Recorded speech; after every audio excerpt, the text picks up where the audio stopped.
ನಮಸ್ತೆ. ನೋಡಿ, ಶಿವಾಜಿ ಮಹಾರಾಜರು ಧ್ಯಾನಕ್ಕೆ ಕುಳಿತ ಸ್ಥಳ ಇದು. ಶ್ರೀಶೈಲ ಗಿರಿಯ ಮೇಲೆ ಶ್ರೀಶೈಲದ ಮಲ್ಲಿಕಾರ್ಜುನನ ದರ್ಶನಕ್ಕೆ ಇಚ್ಛೆಯಿಂದ ಬಂದ ಶಿವಾಜಿ ರಾಜನಾದರೂ ಛತ್ರಪತಿ ಆದರೂ ಇದ್ದದ್ದೆಲ್ಲ ಪೂರ್ಣ ಆಧ್ಯಾತ್ಮ. ಮಹಾಸಾಧಕ, ಮಹರ್ಷಿ, ದೇವರ್ಷಿಯಾಗಿದ್ದರು.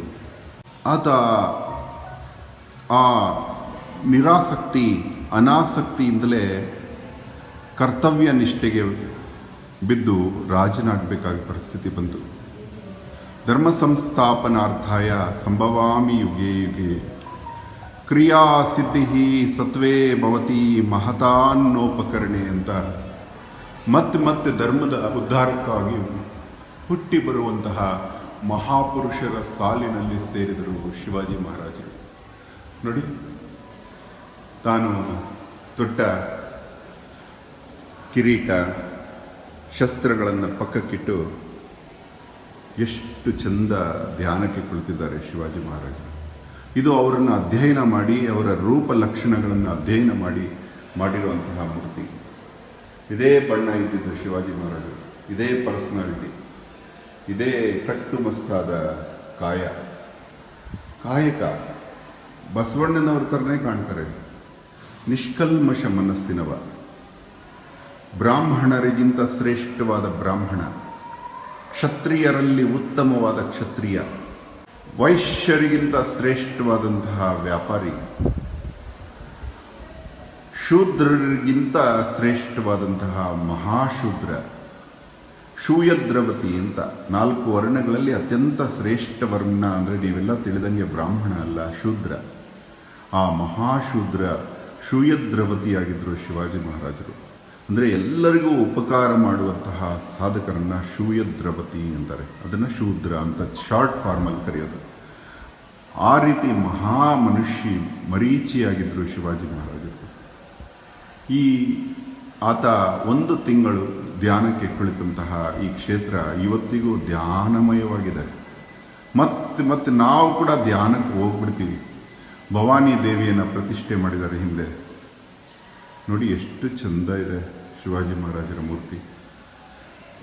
ಅವರ ಜೀವನ ಚರಿತ್ರೆ ಓದಿದ್ರೆ ಸಾಕು. ಈ ಧರ್ಮ ಆ ಧರ್ಮ ಅಂತಿಲ್ಲ, ಈ ದೇಶ ಆ ದೇಶ ಅಂತಿಲ್ಲ. ಸೀದಾ ಅವರಿಗೆ ಸರೆಂಡರ್ ಆಗಿಬಿಡ್ತಾರೆ. ಒಂದೇ ಒಂದು ಚಿಕ್ಕ ತಪ್ಪು ಕೂಡ ಕಾಣೋದಿಲ್ಲ ಆ ಮಹಾಮನುಷ್ಯನ ಜೀವನ ಚರಿತ್ರೆಯಲ್ಲಿ. ಒಂದು ತಪ್ಪು ಕಾಣೋದಿಲ್ಲ. ತುಂಬ ಪ್ರಾಣಿ ಪ್ರೇಮಿ, ಮನುಷ್ಯರಷ್ಟೇ ಅಲ್ಲ ಪ್ರಾಣಿ ಪ್ರೇಮಿ.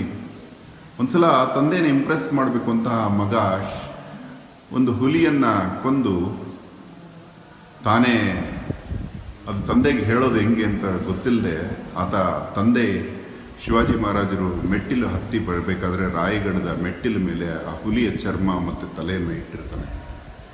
ಇದು ಯಾರು ಕೊಂದದ್ದು, ಅವರಿಗೆ ಅಪ್ರಿಸಿಯೇಷನ್ ಸಿಗುತ್ತೆ ಅನ್ನೋ ಭಾವನೆ ಇತ್ತು ಮಗನಲ್ಲಿ.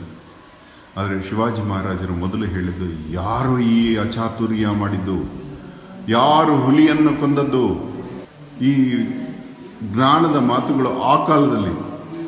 ಮಹಾರಾಜರು ಹೇಳ್ತಾರೆ, ಒಂದು ಹುಲಿ 30,000 ಜಿಂಕೆಗಳನ್ನು ಮೇಲ್ವಿಚಾರಣೆ ನಡೆಸುತ್ತೆ. ಆ ಕಾಡಿನ ಒಂದು ಆರೋಗ್ಯ ಚೆನ್ನಾಗಿರ್ಬೇಕು ಅಂದರೆ ಹುಲಿ ಇರಬೇಕು ಅಂತ ಹೀಗೆ ಸೈಂಟಿಸ್ಟ್ಸ್ ಹೇಳಿದ ಮಾತು ಶಿವಾಜಿ ಮಹಾರಾಜರು ಹೇಳಿದರು.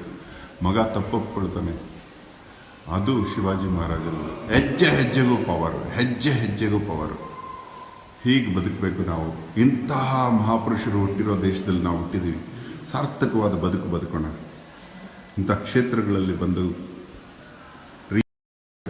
ನಮ್ಮ ಏನಕ್ಕೆ ಬದುಕಬೇಕು ಅಂತ ಅನಿಸುತ್ತೆ. 50 ವರ್ಷಕ್ಕೆ ತನ್ನ ಜೀವನನೇ ಮುಗಿಸ್ಬಿಟ್ರು ಶಿವಾಜಿ ಮಹಾರಾಜರು.